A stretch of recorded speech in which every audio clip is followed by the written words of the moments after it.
Mardi 1er février 2022, mesdames et messieurs, bonsoir et bienvenue dans cette nouvelle édition de votre journal version française. Merci également de nous rejoindre sur Viva. À la une des actualités de ce jour, les habitants de Thomasin espèrent une solution pour le prix du riz à l'heure actuelle, des prix qui ne sont plus à leur portée selon leur doléance. Les marchands de leur côté soulignent qu'ils ne font que répercuter les hausses au niveau des grossistes. Judicaël Radjanirine.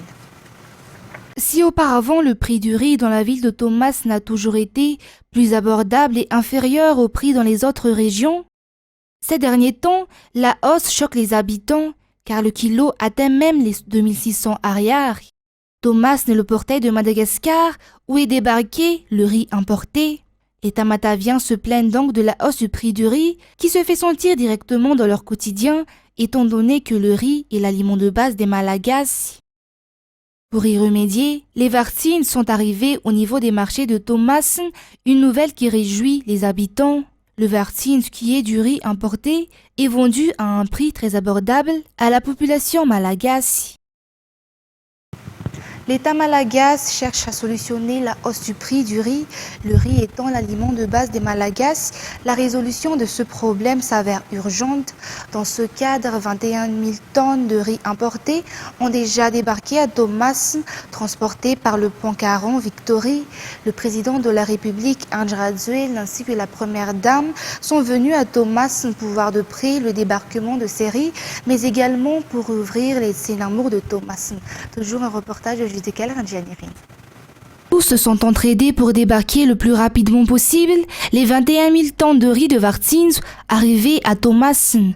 Ces riz ont été importés afin de soulager la population, notamment sur le prix du riz au niveau des marchés locaux, mais aussi pour ouvrir les Sénamours. Thomasin en est le premier bénéficiaire. Les Sénamours de Thomasin seront les premiers à rouvrir. Les Sénamours sont des marchés mis en place par l'État pour soulager la population malagasy et auprès desquels le kilo de riz est vendu à 1000 arrières. Ils constituent également une solution tant attendue par la population malagasy face à la hausse du prix du riz. Et mis à part les 21 000 tonnes, 20 000 tonnes de riz ont déjà débarqué en provenance de l'Inde. Ce qui fait qu'en 3 mois, 60 000 tonnes de riz ont été importées, qui vont énormément aider les Malagasy et particulièrement ceux qui font face à des difficultés en cette période cyclonique. Le prix du ciment était également au centre des discussions ces derniers temps. Pour y remédier, l'État malagasy en a donc importé pour les vendre sur les marchés locaux à un prix abordable. 12 000 tonnes sont déjà arrivées sur le territoire national, si 9 000 autres débarqueront ce mois de février. La mise en place de diverses organisations dans le cadre de la préparation de l'arrivée du cyclone Batsirai est la raison principale de la descente du président de la République à Thomasin. Le BNGRC de Thomasin est en pleine préparation et conformément aux consignes du président de la République, les 4 Zodiacs et le bateau de corps de protection civile sont déjà sur place pour prêter main forte aux sauveteurs le cas échéant. Reportage. Face au danger imminent avec le prochain atterrissage du cyclone Batsirai à Madagascar, Thomasin se prépare pour ne pas être pris à court. Le CRJS a été aménagé pour loger les habitants contraints éventuellement de quitter leur domicile. 400 lits y ont été installés avec les couvertures, les médicaments ainsi que l'équipe médicale. Le dojo, le gymnase Suavite et le foyer Canada également. Le président de la République a donné des instructions pour la coordination de cette préparation. Le BNGRC est aussi en première ligne dans cette prévention.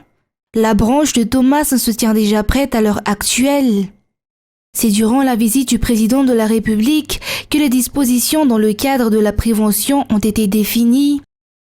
Le BNGRC de Thomasin a également bénéficié d'un nouveau lieu de travail où les marchandises et équipements sont stockés. Le cyclone Ana a laissé 3000 sinistrés à Thomasin. 50 ménages ont bénéficié des vaccins de la part du couple présidentiel. Dans le cadre de la protection de la population, le président de la République insiste sur l'intensification des sensibilisations pour inciter les habitants dans les zones qui risquent d'être inondées à quitter les lieux. Et toujours concernant ce cyclone, le BNGRC craint que le cyclone Batireï fasse plus de 595 000 sinistrés à Madagascar. Le passage de ce cyclone sera violent car il apporte 3 fois plus de précipitations que le cyclone Ana et atteindront donc les 200 mm si celle d'Ana était de 60 mm. Les éboulements sur les routes nationales et les inondations sont également à craindre. Plus de détails dans ce reportage de Fanjessena Mireille. Le BNGRC, au Bureau national de la gestion des risques et catastrophes, prévoit l'évacuation de 140 000 personnes dans la soirée du samedi pour l'atterrissage du cyclone Batireï à Madagascar. Le nombre des sinistrés pourrait atteindre les 595 000, toujours d'après le BNGRC.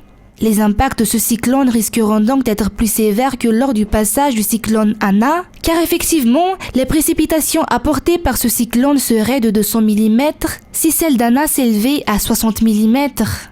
Les drapeaux de couleur rouge mis en place sur les hauteurs de la capitale restent donc en vigueur. Les éboulements et glissements de terrain sont à craindre du fait de la caractéristique du sol déjà affaibli par le passage du cyclone Ana. Le BNGRC souligne que les sinistrés ne devront plus être évacués dans des tentes et appelle donc à une collaboration dans ce cadre. Les équipes du BNGRC sont déjà mobilisées au niveau des zones où sont prévus de passer le cyclone, d'après le directeur général adjoint. Et sur un tout autre sujet, cet établissement scolaire de la circonscription scolaire d'Antananarive héberge encore des sinistrés.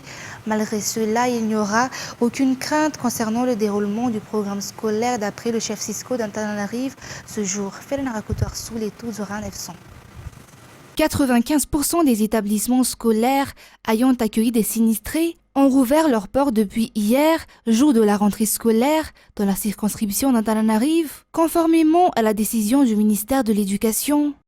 Des dispositions ont également été mises en place pour les 5% restants, qui hébergent encore des sinistrés à l'heure actuelle. Le ministère de l'Éducation s'est déjà préparé pour d'éventuels passages de cyclones et encore de rebonds de la pandémie de Covid. Les parents ne doivent donc avoir aucune crainte concernant le déroulement du programme scolaire, toujours d'après les explications. Le ministère a établi le programme scolaire en tenant compte de ces risques et catastrophes.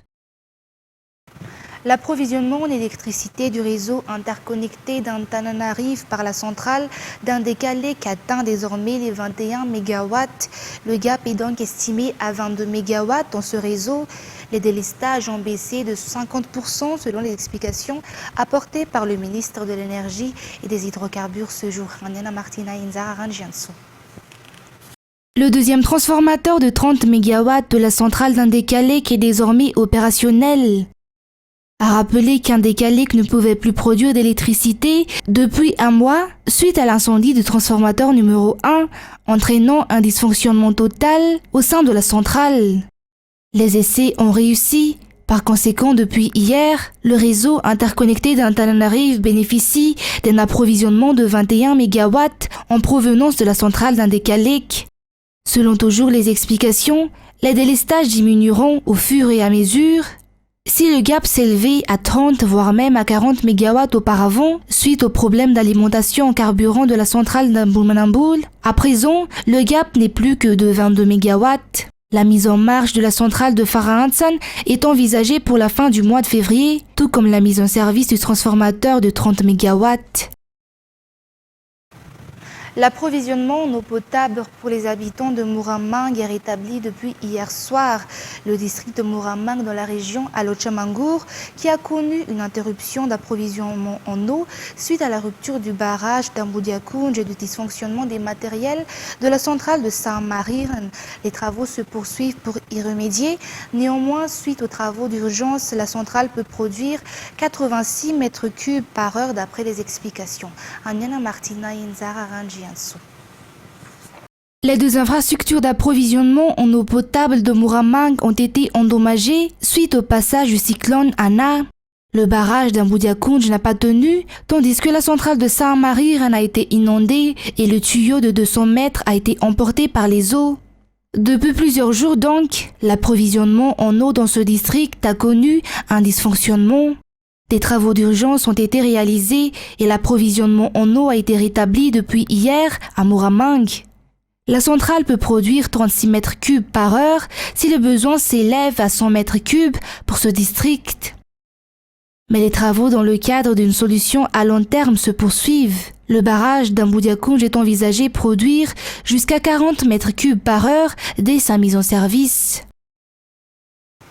Et concernant les actualités internationales de ce jour, alors que des dizaines de milliers de soldats russes sont massés à la frontière de l'Ukraine, les chefs de diplomatie russes et américaine doivent se reparler aujourd'hui après de nouvelles invectives autour de la crise ukrainienne, l'Occident affûtant ses armes économiques dans l'espoir de faire céder Moscou. France 24. 120 000 soldats russes massés à la frontière avec l'Ukraine. Des centaines d'avions de chasse, d'hélicoptères d'assaut et de missiles. Et des apports en sang en cas de transfusion. Des manœuvres qui ont valeur de menace pour les Occidentaux. Alors en coulisses, la riposte se prépare. Elle serait d'abord économique, envers une tranche bien spécifique de la population russe. Nous avons élaboré des ensembles de sanctions envers les élites russes et les membres de leur famille si la Russie envahit davantage l'Ukraine. Les individus identifiés se trouvent dans le cercle restreint du Kremlin ou à proximité. Ils jouent un rôle dans la prise de décision du gouvernement ou sont complices du comportement déstabilisateur du Kremlin. Les oligarques russes, cibles particulièrement vulnérables en raison de leurs liens financiers très étroits avec les Occidentaux. Il s'agirait notamment de couper l'accès des banques russes aux transactions en dollars, devises référence des échanges internationaux. Même stratégie du côté du Royaume-Uni, autre destination privilégiée de l'élite russe. Leurs avoirs au Royaume-Uni seront gelés. Aucune entreprise ni aucun particulier britannique ne sera en mesure de traiter avec eux et s'ils cherchent à entrer au Royaume-Uni, ils seront refoulés.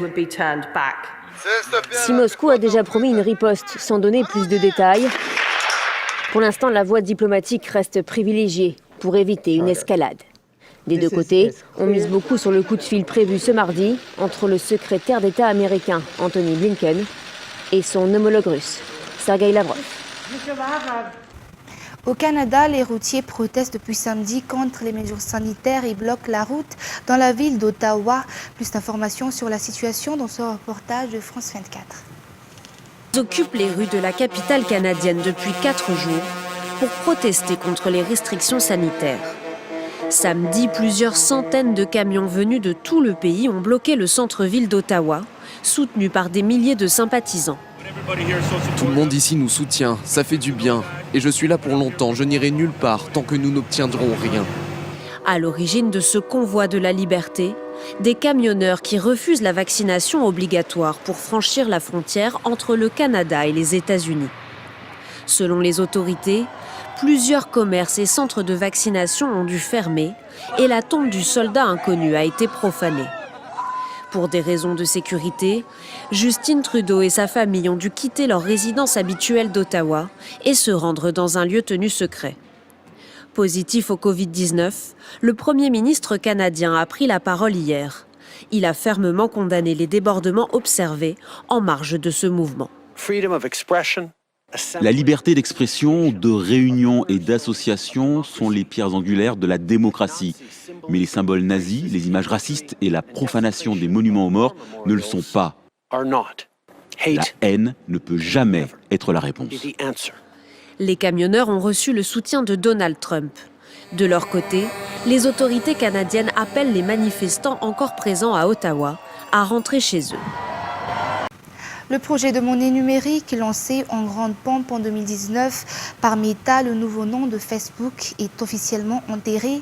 L'association Diem, qui le portait, prévoit de vendre ses principaux actifs et de se démanteler faute d'avoir su convaincre les régulateurs. Reportage. Un projet ambitieux, lancé en grande pompe en 2019. Libra, une nouvelle monnaie numérique imaginée par Facebook comme un vecteur d'échange du quotidien. Introducing Libra, a new global currency designed for the digital world. Cette monnaie virtuelle devait permettre d'acheter et d'envoyer de l'argent aussi facilement et rapidement qu'un message instantané. Devant le Congrès américain, le fondateur de la multinationale renommée Meta l'an dernier a tenté de convaincre les décideurs. Les gens paient un coût bien trop élevé et doivent attendre bien trop longtemps pour envoyer de l'argent à leur famille à l'étranger. Le système actuel les dessert. Le secteur financier stagne et il n'existe pas d'architecture financière numérique pour soutenir l'innovation dont nous avons besoin. Je crois que ce problème peut être résolu et que Libra peut aider. L'association Libra est devenue Diem l'an dernier après le départ de plusieurs investisseurs de poids. Le projet, qui nécessitait le feu vert des régulateurs américains, n'a pas rassuré la Réserve fédérale. En cause, les risques d'une monnaie volatile à l'image du Bitcoin ou encore des incertitudes sur la protection des données personnelles. Une page se tourne. Les principaux actifs de l'association Diem viennent d'être achetés par Silvergate, une banque commerciale américaine. De son côté, Facebook a dit vouloir réduire ses pertes. C'est également avec cette actualité internationale que nous terminons l'édition d'aujourd'hui. Tout de suite après cette édition, vous avez rendez-vous avec le premier film de la soirée, Equalizer 2, avec Denzel Washington. Et quant à moi, je vous donne rendez-vous pour demain pour des nouvelles actualités.